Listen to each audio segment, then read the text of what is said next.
Hello there from Down Under. In this video I'd like to look at Plato's Allegory of the Cave and its implications for understanding human knowledge of the world and God's relationship to it.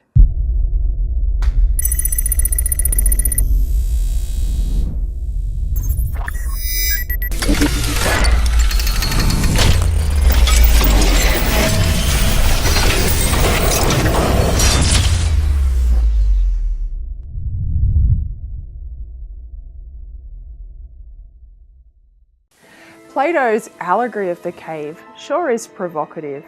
It makes us ask if we agree that the things we see around us are just shadows of more important, more real things that we don't see and are completely blinded to. It also makes us question if and how this philosophy fits with a Christian worldview. I mean, after all, don't Christians believe that the created world points to its creator? And don't we believe that human eyes really don't see the Creator except through His creation? And to make matters worse, don't we observe that most people look at the visible creation as though it were everything, never asking about the Creator who stands behind it? It's not hard to see the immense appeal of Platonic philosophy to early Christian thinkers. Within certain interpretations of Plato, it fits very well with a biblical Christian worldview. But notice my qualification, certain interpretations, because, you see, the allegory of the cave can be understood in many ways. The softer, more benign interpretation is that many people treat the visible world as the only thing that is real. They are in a slavery of their own making, too lazy, too ignorant, too incurious to turn around, as it were, and ask about the unseen realities, chief of which is God Himself. But another, harder-edged, more radical interpretation of the cave allegory is also possible. This interpretation is that all visible reality is an illusion whose effect is to enslave people to projections on a screen. Projections which pretend to be reality, but in fact are elaborate deceptions to conceal the true reality of the world from poor blinded people. This radically dualistic worldview is sometimes known as Docetism. It holds seen material reality as an illusion, while unseen spiritual things are where true reality lies. Taken to an extreme, one form of Docetism would hold humankind as souls trapped in material bodies, which are devices designed to enslave them to the material world of food, drink, sleep, and sex, while blinding them to the true calling of the human soul to contemplate the unseen spiritual reality of God. Under this interpretation, the Son of God never truly took on a human body and never truly suffered and died on the cross. No, instead, He merely appeared to do these things to achieve the real salvation of mankind, trapped within a fleshly existence to achieve liberation from the material world entirely. Well, if the real goal of human existence were to achieve salvation, and if we understood salvation as escaping from the material world, people would need secret, special knowledge to get away. After all, they couldn't trust in publicly available teachings because these teachings themselves could be part of the material world, designed just to keep us enslaved. One needed to know the truth of things to be free. This special esoteric knowledge needed to escape from the human condition was called Gnosis, and various groups of Gnostics appeared in the world of the early church claiming to have the needed knowledge to escape from the material and bodily. Gnosticism posed a great theological challenge for the early church, since it was very easy to present Jesus as the font of secret knowledge from God Himself. I mean, doesn't the Lord Himself claim that He was sent to make the Father known, and that He had many more things to teach that His disciples couldn't bear to hear? This was the basis of all of the other books that never made it into the Bible that purported to contain secret Christian teachings. Orthodox Christian fathers like Saint Irenaeus of Lyon worked hard to establish the concept of a visible church whose bishops were successors of the apostles, who in turn learned the truth from Jesus Christ himself. This visible church had publicly available scriptures that anyone could read, but whose proper interpretation needed those same bishops who had the apostolic tradition from Jesus Christ himself. It was the rule of faith from those bishops that told us which books were really inspired by God and how they should be understood. Irenaeus established the importance of a visible church with a living connection to the apostles and the need for a rule of faith to read the scriptures, but he did not end Gnosticism forever. Gnosticism is a kind of theological retrovirus in the life of the church, going dormant in one century and breaking out again in another in a slightly different form. In our own day, we have seen it re-emerge in the last few decades in popular culture. In the movie Star Wars, there are perhaps hints of secret Gnostic knowledge that will help Luke transcend the limitations of his senses and tap into a larger power known as the Force.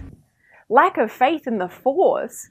Well, like Darth Vader says, that's pretty disturbing. Your sad devotion to that ancient religion has not helped you conjure up the stolen data tapes, or given you clairvoyance enough to find the rebels' hidden fort. I find your lack of faith disturbing. But a film that could lend itself even more to a Gnostic interpretation is The Truman Show. And yes, there are spoilers. Gnosticism nearly always depends on a strong dualism, in which the things we see are fundamentally unreal, while the true reality exists only in another realm. Poor Truman doesn't realise it, but he is living in a reality TV show. His home, his town, his job are all part of a carefully designed set piece, while the other people in his life are just other actors who are role-playing. They are in on the secret, but poor Truman isn't. Why don't you let me fix you some of this new Mococo drink? All natural cocoa beans from the upper slopes of Mountain Nicaragua, no artificial sweeteners. What the hell are you talking about? Who are you talking to? I've tasted other cocos. This is the best. The producers of the show work hard to keep him from escaping the TV show, yet his TV wife begins to feel sorry for him and reveals him the secret. They're here. Truman. What do they want? Listen to me. Everybody knows that. Everybody knows everything you do. They're pretending, Truman. Do you understand? Everybody's pretending. I don't know. No. My name's not Lauren. It's Sylvia. My name's Sylvia. Eventually, he finds his way out of the fake world of the TV show and into the real world. Again, two possible interpretations here. Softer, do we allow ourselves to be trapped in a world of our own making that blinds us to the fullness of what life has to offer? Or the harder, more radical interpretation, the whole visible world is an illusion designed to enslave us for some nefarious purpose. Who are you? I am the creator of a television show that gives hope and joy and inspiration to millions. Was nothing real? You were real. That's what made you so good to watch. Probably the best developed neo-Gnostic movie is The Matrix. Again, beware of spoilers. It all starts when the protagonist, Neo, like Truman, realizes that there is something fundamentally wrong with the world. Eventually, he finds his way to Morpheus, who offers him the knowledge he needs to learn the truth of the world and with any luck escape from it. Remember, Gnosticism is fundamentally about trafficking in secret knowledge needed to escape the human condition. Do you want to know what it is? The Matrix is everywhere. It is all around us. Even now, in this very room. You can see it when you look out your window or when you turn on your television. You can feel it when you go to work, when you go to church, when you pay your taxes. It is the world that has been pulled over your eyes to blind you from the truth. What truth? That you are a slave, Neo. Like everyone else, you were born into bondage. born into a prison that you cannot smell or taste or touch. A prison for your mind. There is no turning. Neo needs only to take the red pill to learn the truth. Story ends. You take the red pill, you stay in Wonderland, and I show you how deep the rabbit hole goes. Remember, all I'm offering is the truth, nothing more. The truth here is that the real world is an incredibly dark, dystopian place. Life only seems pleasant and bearable because people, unbeknownst to them, are experiencing it from birth, hooked into a vast simulator known as the Matrix. And standing there, facing the pure, horrifying precision, I came to realize the obviousness of the truth. Now, Gnostic themes are by no means limited to movies. Human beings seem to have an almost limitless hunger for secret knowledge that allows them to escape the travails of life. The purveyors of secret knowledge don't always purport to explain the total hidden reality of the world and help people escape from the slavery to lies and illusions. Very often, the secret knowledge is targeted to some particular limitation of the flesh. For instance, how often have we heard that for only a small fee we can learn the secrets of effortless weight loss without dieting and exercise, or learn about better sexual experiences, exotic cures for cancer and diabetes. And in every case, the new knowledge is either something the purveyors of the standard knowledge don't know, or worse still, want to hide from you. See, for instance, this cure for diabetes that leaves doctors speechless, or this special cure for cavities that dentists don't want you to know about. Or my personal favourite, dermatologists hate this guy because he knows the secret of making a 96-year-old man look 25. And if we found out the carefully guarded secret how to make our skin do that, why, we sure don't have to pay dermatologists anymore, do we? But the harder, more radical forms of Gnostic dualism are coming back as well. Look at Elon Musk, for instance. Pretty smart guy who's arguing that the whole world, us included, is a giant, elaborate computer simulation, and we are all therefore trapped in someone's giant server somewhere. Perhaps Musk's idea is that after Tesla goes bankrupt for poor sales, for his next entrepreneurial venture, he'll be able to sell tickets to the gullible souls who want out of this simulation. But we have to ask, could this have been what Plato meant, going back to his analogy of the cave? That all reality is an illusion which we can escape only through really deep philosophical contemplation?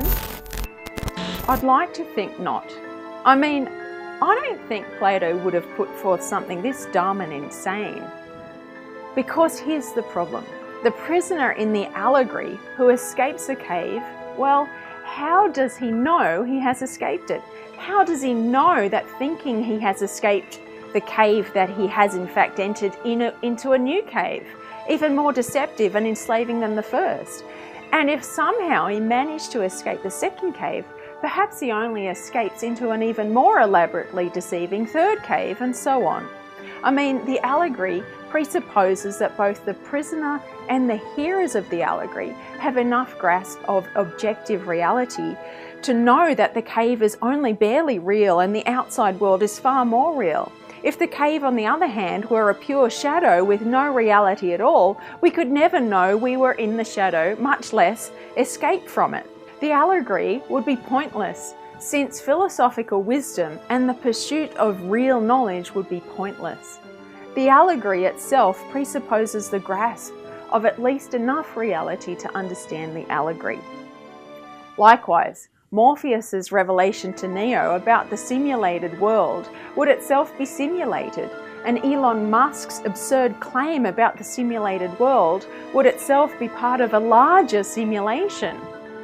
That's the answer to one philosophical problem, that of radical dualism and the various Gnostic claims that come as a result. If everything around us were totally fake, we could never know it, much less talk about it. We'd never know if anything around us were really real. and that suspect everything but ourselves were just an illusion. That's one problem with the extreme version of Gnostic dualism. We will encounter another problem when we meet St. Augustine and he's dealing with the Gnostics of his day, the Manichaeans.